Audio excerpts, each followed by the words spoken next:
Away from weather for a moment to some other news. Hundreds of people turned out for the funeral for the man shot and killed by an off-duty Dallas police officer. Come on, church, there is a God. He is alive. In him we live and we survive.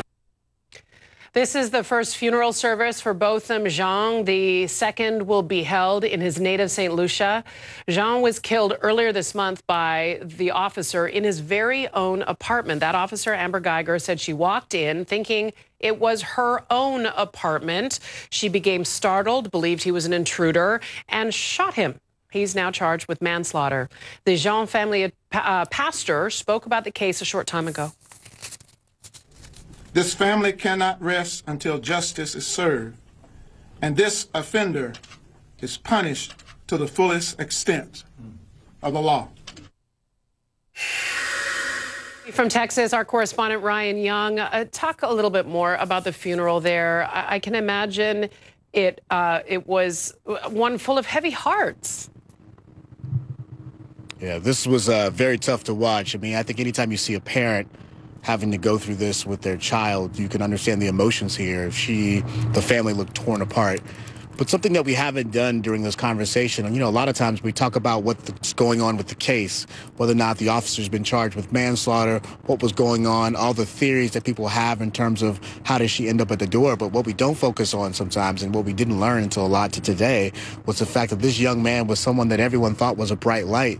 What we saw were so many people, different people from all over the community who were coming together to talk about how bright this man's life was and how he always liked to sing.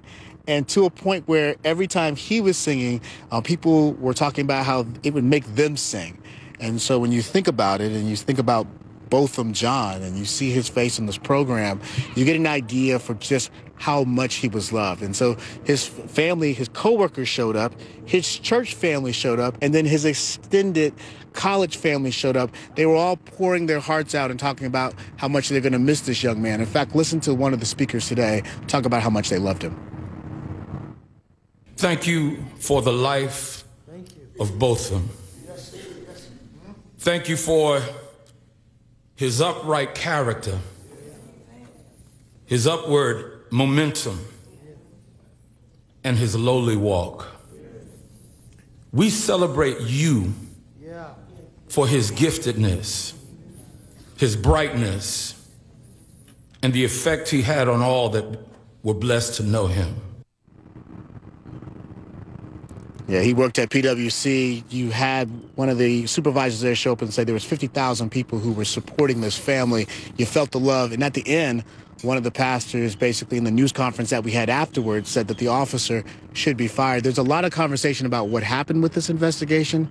But today, really, it's all about the young man who lost his life in his own apartment. Michaela? Yeah, Ryan, and that's what should be remembered today. First and foremost, today. The conversations about why it happened, what happened, they can come later, but today they must lay him to rest. Thank you so much for being there. We're going to take a short break. We'll be back in a moment.